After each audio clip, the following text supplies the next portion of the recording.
There's a few things in life that just about everyone can agree on. You need food and water to live, for example. Air is also nice. But even beyond basic needs that I'm only listing because I couldn't think of a better opening, there's plenty of other things everyone can agree would probably be good. Having a lot of money, for example. To be sure, there's a certain point where money stops buying happiness for people, but I can also be sure most people wouldn't say no to being handed $1 million with no strings attached. Some monks in the mountains, maybe, but your average person is grabbing that suitcase full of cash in the blink of an eye. Or how about being magical? Look me in the eyes and tell me that if someone said you could become a powerful mage, you would say no. No one would say no to that because everyone wants to be a wizard. Even you, person who's gonna LARP in the comments and call magic dishonorable, magic is great. Wave your hands and cast a cool spell. It'd be fantastic. Just imagine prestidigitation in your everyday life. You would never need to clean your house again. But what if those things fed into each other? What if your powerful magic could make you a richer person? And what if all your money allowed you to get things to become an even more powerful wizard? Wouldn't that be something special? Well, in the world of Warhammer Fantasy, we've got a character who's just that. Balthasar Gelt. He's rich, he's powerful, he's a wizard extraordinaire. In fact, in the Empire of Man, I'd go so far as to say he's the wizard. Though there may be some more powerful than he, there's no one who can control the lore of metal quite like he does. So get comfortable, and listen about the man who used his mighty gifts of the arcane to scam taxi drivers out of $50. But before we talk about golden wizards, hello. You can see my lovely face here because I'm here to talk to you about something near and dear to me. Cereal. More specifically, Magic Spoon, the sponsor of this video. How about I just cut to the chase? I love cereal, but cereal doesn't love me, because eating it tends to send my blood sugar into the stratosphere. But Magic Spoon is here with one hell of a nutritional label for me. 0 grams of sugar and 4 to 5 net grams of carbs per serving. That saves my poor old pancreas quite a bit of trouble. And if you have any sort of restrictions on sugar or carb intake, it'll be just as good for you. 13 to 14 grams of protein per serving, too, so it can even help you pack on some muscle. But how about the taste? Again, just getting straight to the point, it's great. Fruity, cocoa, frosted, peanut butter, and plenty more are all available to suit whatever tastes you have. And I like all of them. I like frosted the most because anything that tastes even remotely like icing to me is gonna be my favorite, but they're all plenty tasty. As proof, here's me devouring some. I don't know about you, but I can't think of a better recommendation for food than eating it. And if you're interested in getting some Magic Spoon, which you should be, it's good eating, I've got a deal for you. Use my code Pancreas or click my link in the description to get $5 off your Magic Spoon order. If you prefer real-life shopping, you can find it in your local grocery store. They're so confident you'll like it that there's a 100% happiness guarantee online. If you don't like it, you'll get a refund. No questions asked. So click the link in the description to go to magicspoon.com/pancreas for $5 off, and get yourself some Magic Spoon today. Now then, funny gold mask man. Balthasar Gelt doesn't exactly come from the most noble and exciting of fantasy origins, but he does come from a position that lends credence as to how he was able to gain the position he eventually would. He was the son of someone who was not only a phenomenal apothecary, but the doctor of a noble house in the Border Princes. So while not exactly coming from a long line of kings or heroes, he came from a reasonably wealthy family that could afford him chances to look into more untraditional careers, as it were.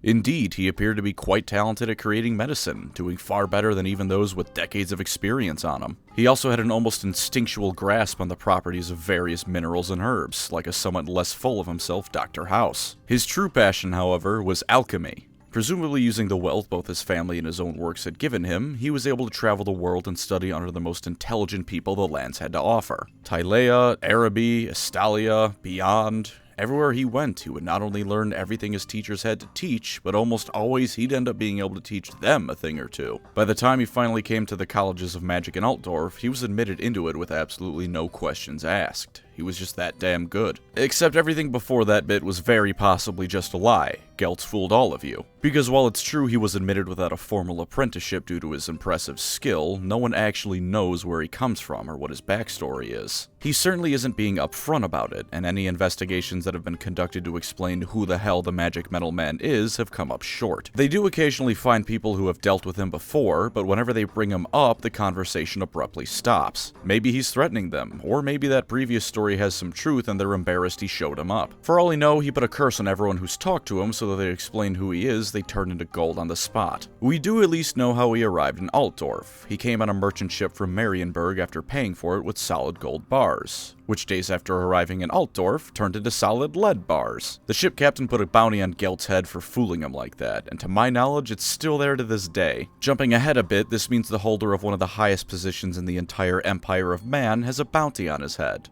and no one has tried to claim it yet. Or at least if anyone has, we don't hear from them anymore. It should be noted that at least from everything I know about the guy, he didn't need to do that. Whether or not he does come from a somewhat wealthy family, he's an incredibly powerful metal wizard and can turn things into gold permanently. Even ignoring that, he absolutely could have made some money with his own talents and skills. As far as I can tell, he just scammed that captain for the love of the game. Upon becoming a licensed Imperial wizard though, he didn't just sit around and enjoy all the perks that gives. However much of his backstory is true or not, his passion for alchemy and the lore of metal undoubtedly is. He would set to work in the College of Metal's workshops and labs with a fervor unmatched by anyone else, and his enthusiasm for both learning and teaching apparently made him a popular figure in the lecture halls. And honestly, who wouldn't want to be taught by Gelt? Within a decade, he'd become the patriarch of the Metal College, taking the position from the previous one, Magdalena Althaus. Minor fun lore fact, they're called the Supreme Matriarch if they're a woman. He even gained quite a few friends amongst Imperial engineers. Alchemy in fantasy settings tends to be equal parts science and magic, and Gelt respected both fields. He was in particular interested in finding out new and better formulas for gunpowder, and his respect for material science made sure that the Imperial Gunnery School was happy whenever Gelt came around, even though they usually aren't too fond of wizard crap.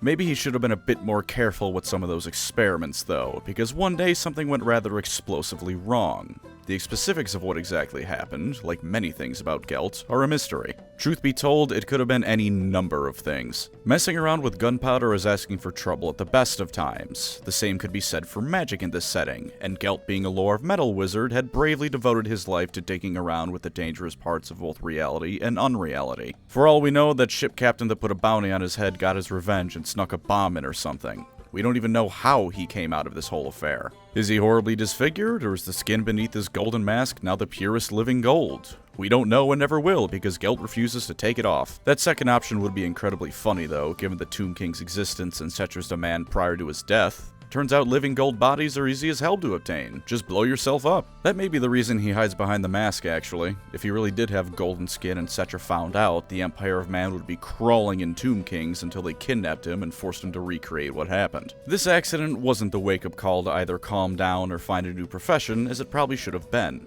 Gelt, if anything, renewed his studies with more interest than ever before. One fateful day, he even managed to become the Supreme Patriarch, a fact which he lets you know every other time you select him in Total War. Every 8 years, you see, the colleges of magic would come together to decide the next one. A contest is held which involves the current Supreme Patriarch and the representatives of the other 7 orders entering what's known as the Obsidian Hall. Obsidian apparently dampens magic, which is especially important here because the contest is a magical duel that's over when one of the 2 contestants grabs the Staff of Volans that rests in the center of the hall. It isn't strictly speaking to the death, and in fact that's generally frowned upon, but one of the lores of magic in this setting is the lore of death magic. It happens sometimes. The incumbent then faces the challengers one at a time until there's either a new Supreme Patriarch or the current one gets to keep their job for another 8 years. Gelt won this contest, becoming the new Supreme Patriarch after beating Thyrus Gorman, a lore of fire wizard who, on an unrelated note, is built like a goddamn freight train. Ever since, he's largely continued on as he has, only with more power at his commands both politically and literally. In fact, just to show you how serious I am, I'm going to compare him favorably to the elves. Balthasar Gelt, being human, might not be the most powerful wizard in the setting. Teclis, Mazdamundi, Marathi, and a few others are undoubtedly able to overpower him. But in mastery of the winds of metal particularly, he is unrivaled. Not a single being alive knows the winds of metal as well as he does. In fact, assuming we take his potential backstory as true, that would explain why he was so talented with minerals and herbs. One of the spells of the lore of metal is Breach the Unknown, and it tells you everything about an object from its chemical composition to any magical properties it might have. He could have been unconsciously using that spell as a kid. There was one battle known as the Slaughter at the 6 Spikes, where he more or less single-handedly turned the tide of battle. Truth be told, most of it isn't terribly important. It was the Beastmen using the aforementioned 6 Spikes, which as it turns out were magical rocks to bring ruin to the realms of man and all that jazz. The very shaman in charge of the Beastmen horde was casting fell magics and making a terrible storm. There were great and terrible beasts such as Gorgons and Minotaurs, and all kinds of stuff I'm sure is terribly frightening in universe. Out of universe, we know the beastmen never amount to anything, so it's kind of hard to care, to be honest. The Empire apparently sent warnings regarding this threat in part with mechanical pigeons though, so that's neat. I'm sorry, being dismissive of the beastmen is so ingrained in Warhammer, I can't help myself. Even in Total War, facing them is more inconvenient than threatening half the time, with the singular exception of Franz's early campaign where they glass Middenheim as often as not. To be fair to them, the Empire force was led by Kurt Helborg, head of the Reichsguard and all-around cool dude. If he's being brought to the fight, it can't be a small incursion, and even with both constant casualties inflicted on the Beastman and his magnificent mustache, the Empire was being pushed back. No cannon shots could harm any of the spikes, and it looked like without something decisive happening, man would lose to beast. Then Balthasar Gelt came riding in on his Pegasus Quicksilver with reinforcements. Reinforcements, I should add, that consisted of the entirety of the Imperial Zoo in Altdorf. He just bound them to his will and threw them into battle. I haven't the slightest idea how he did this, because unless I'm missing something, the lore of metal doesn't have any spells that let him do that. This included the dragon that the Empire keeps, by the way. Gelt is just built different to your average person. Since Gelt is a smart lad, he knew that even with his literal menagerie of reinforcements, he couldn't quite turn the tide if he just landed in the middle of the battlefield. So he took his beasts, jumped the Bray Shaman and his assistants atop the 6 spikes, and either had them turned to gold or ripped apart. Wizards gotten rid of, he then turned most of the rest of the Beastman army into gold. It's said that not a single one managed to escape, which is in all honesty an incredibly impressive feat. They're damn fast, but Gelt and Quicksilver were apparently faster. Worth mentioning is that while Gelt isn't directly involved in every single instance of a wizard doing something in the Empire, he is the Supreme Patriarch. Nothing important is going to go on amongst the mages of man without his knowledge of it in some way. Given that, you can safely assume some level of involvement on Balthasar Gelt's part in anything sufficiently magical that occurs in most books that happen in what was Warhammer Fantasy's modern setting. Oh, there's also another time Gelt pulled the old gold is actually lead trick, although this time he actually turned real gold into lead, so it was sort of reversed. The Elector Count of Nordland was being aggressive towards the province of Hawkland. Karl told Gelt to fix it, so Gelt went to Nordland, turned the Count's treasury into lead, and then left. Please be aware, viewer, that this is not the last time he does this. Running through to the end times, and Gelt has some moments, to be sure. In as much fairness as one can possibly give the end times, which is not much in brutal honesty, the big moment Gelt is known for only comes at the end. Prior to that, he puts in a pretty good showing of things, and a lot of what he does is at least understandable. Reading what happens to him, I don't get the feeling I do for a lot of other instances in the end times. That feeling naturally being, what the hell are the authors smoking? See, after Volkmar vanished into Sylvania, which would lead him to possibly the worst fate imaginable, Gelt constructed what was known as the Wall of Faith around the entire province. He got the idea from one of his apprentices, which was assisted even further by the delivery of a scroll from a rather odd but ultimately helpful woman. It allowed for faith and magic to be blended almost perfectly, and as long as it was maintained by both mages and priests, the wall would be held strong. Unfortunately for our man, this was immediately the start of his downfall. Because the woman was a vampire working for Neferata, and was probably that one vampire named Genevieve who has the single longest full name in any Warhammer setting short of Cetra and the knight from Shoota's Blood and Teeth. And his apprentice earlier was actually the Changeling. I believe it was unsaid why the Changeling was giving Gelt away to keep the vampires contained, but there's 3 likely options. A, this was done to stall Nagash's return as long as possible. B, this was just step 1 of the naturally convoluted plan to get the Changeling integrated in the Empire to wreak the most amount of havoc possible. Or C, Tzeentch and the Changeling were bored and thought it'd be funny. Tzeentch doesn't really need a reason to scheme over complicated BS like this, it's his whole thing. Gelt for his part gained quite a bit of popularity for cordoning off all of Sylvania. Both wanted to keep the Empire safe, and being the kind of person who shouts out "I am supreme" during a battle, he decided he'd go for gold and make an even bigger wall. This time it was across the entire Empire of Man's northern border, with a little bit of it protecting part of Kislev. Gotta say, it wasn't subtle, but it was sure as hell effective. Just plonking an entire massive wall across your country's borders in the blink of an eye is certainly a good way to keep demons out, and sure enough, Archaon and his horde couldn't immediately breach their way in. Unfortunately for Gelt, this is the part where he starts realizing he has a lot of issues to deal with. First off, Chaos being the bigger threat meant that the wall around Sylvania had fallen somewhat by the wayside. It was still there, but it wasn't being nearly as maintained as it needed to be given the Auric Bastion coming to existence. Compounding on this is that the Auric Bastion's far larger scale meant little cracks tended to appear here and there, weaknesses that could be taken advantage of. Not yet catastrophic ones, or at least not ones that an entire horde could swarm through, but cracks were appearing in the wall, segments were weakening awakening. And to top it off, Gelt finally wisened up to the fact that the Changeling was running amok, and he allied with the Ulrich Emil Valgir to sniff him out. Because the only thing Gelt loves more than money and power is apparently digging himself deeper into a hole, he also came across Vlad von Karstein. Now look, I understand everyone loves Vlad. I also love Vlad. But in universe, not many people like Vlad. He's a bit of an untrusted figure on account of being a vampire and nearly toppling the Empire. So when him and Vlad have a chat about the wall and Vlad gives him a tome that teaches him how to do necromancy, what Gelt should have done was burn it. What he did instead was very briefly debate using it, decide it was a necessary evil, and then immediately start raising zombies to defend the Ulrich Bastion. This led up to a confrontation against the Elector Count of Hochland, who was a little bit pissed about him being a necromancer, which ended in the Elector Count's death, which is just a slight smidgen of treason. Even worse for Gelt was that he discovered that Valten was to be gifted Galmaraz itself, being the pseudo-incarnation of Sigmar and all that. Problem here is that he had learned that Valten was almost certainly the Changeling, and handing over the symbol of the Empire and Warhammer itself to a Tzeentch demon was not a good outcome. So naturally, he went to go rescue Galmaraz and Karl from the Changeling's evil clutches.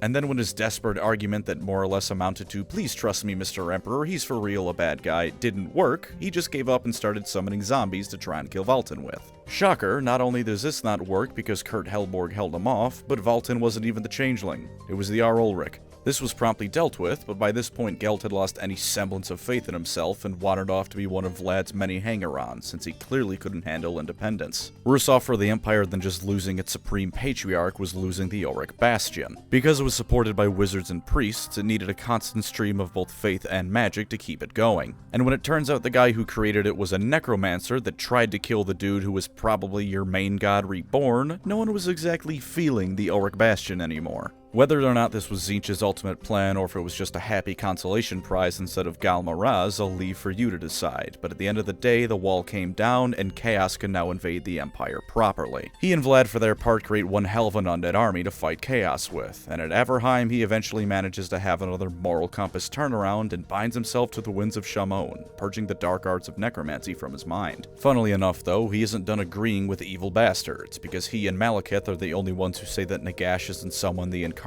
of the Winds of Magic should ally with. On the one hand, Balthasar Gelt probably doesn't have any room to be arguing against necromancy after the shit he pulled, but on the other hand, he does have experience on why it's a bad idea.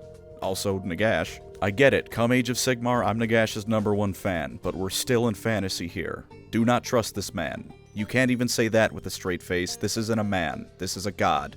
This is Nagash. Trusting him is worse than trusting Tzeentch, because you can probably see Tzeentch's betrayal coming a mile away. But they do, and then it's off to try and pull one final ritual to save the world. And man, you know how it goes. It's never fun talking about the end of the end times, but because Gelt is very involved in the big event, I kinda feel obligated. You know what makes everything even worse, though? In the ritual the Incarnates were gonna cast to stave off the end of the world, they had more or less retaken Middenheim. I mean, sure, not completely. For example, Sigmar and Archaon were still wrestling over the big hammer somewhere, but they were able to start casting an incredibly magic and focus-intense ritual to save the world. You can't do that in the middle of a battlefield, because otherwise you'd be getting stabbed. And sure enough, the Incarnates weren't doing it in the middle of the battlefield. At least enough of it was moved away so all their respective armies could hold off chaos while the big names did the ritual. And then Balthasar Gelt made the assumption that he wasn't going to be stabbed in the back while he was saving the world by a vampire who was only doing it to spite his father one last time. Thank you, Manfred. Whenever someone brings up who's worse, Manfred or Erebus, it's an easy answer.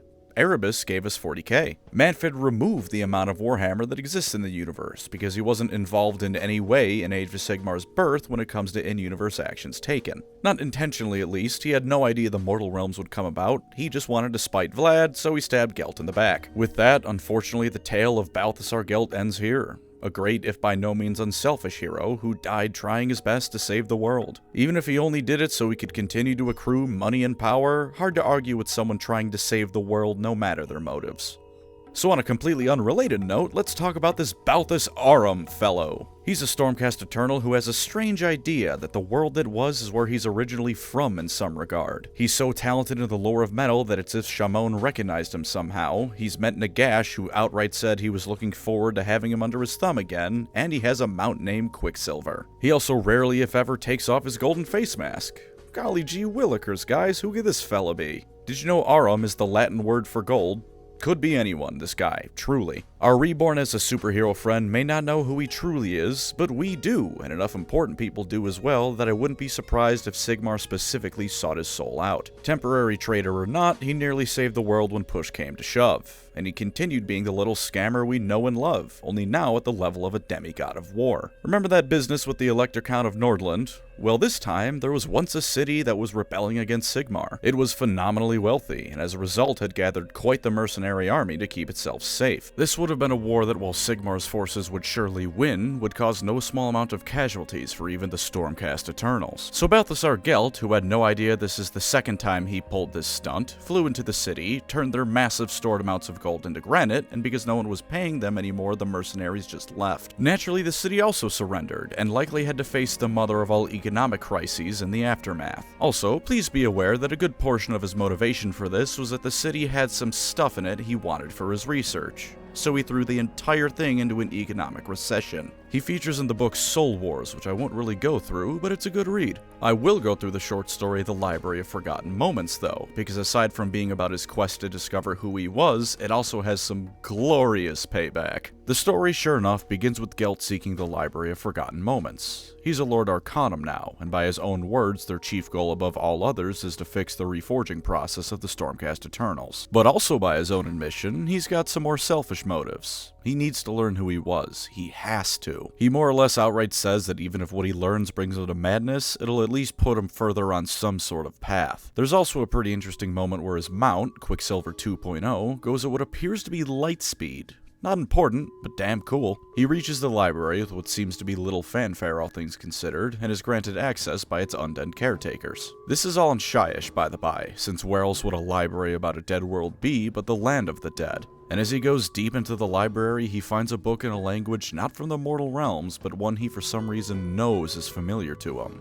He reads a single word, Alcahest, and gets a flashback to the old fantasy world. And do you want to guess what his first vision of his past life was? What great and overwhelming mystery he saw unraveled? The motherfucker's first vision of his past life from a period of time so long ago age no longer has meaning was him scamming the poor ship captain with fake gold. He's so committed to the bit that scamming people is embedded in his soul. Shortly after, he comes into contact with a vampire, or rather, the vampire in Age of Sigmar, Manny von Kari himself. They get into a bit of a duel, are interrupted by the undead keepers of the library, and are both escorted to the prized possession of the library. Without spoiling what it is, both because it's a good story you should read for yourself, and because it's a short one, so I'd just be spoiling the whole damn thing, what they find is quite related to the old world. They also both recognize each other, although neither of them can really place what their relationship used to be. Manfred is Manfred, so they start fighting again, and Gelt shows that while he may not be the strongest wizard around, he's damn smart.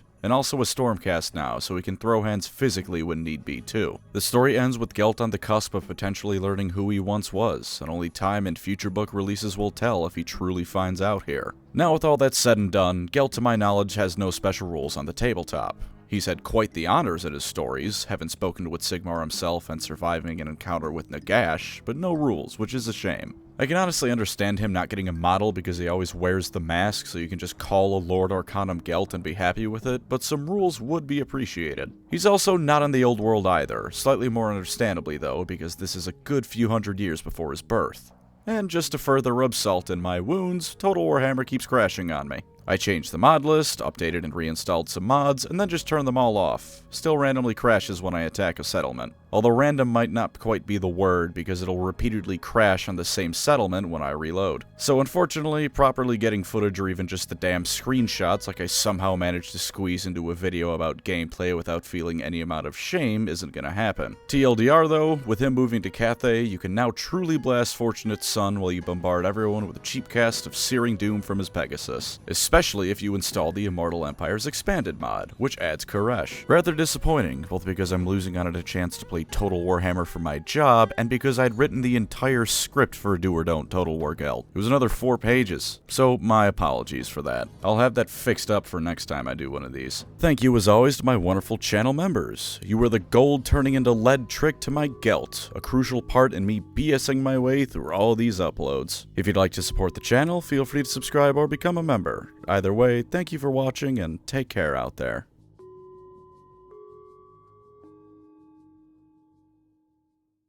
Oh, by the way, that alka-hest thing? It's actually a real thing in both Warhammer and at one point theorized to be in real life. It's the universal solvent that can dissolve anything without destroying or altering its fundamental components, most importantly gold. In Warhammer Fantasy Tabletop, Gelt carries a vial of it around that he throws at people. This man carries a vial of acid around and breaks it off on people who bother him. I love him.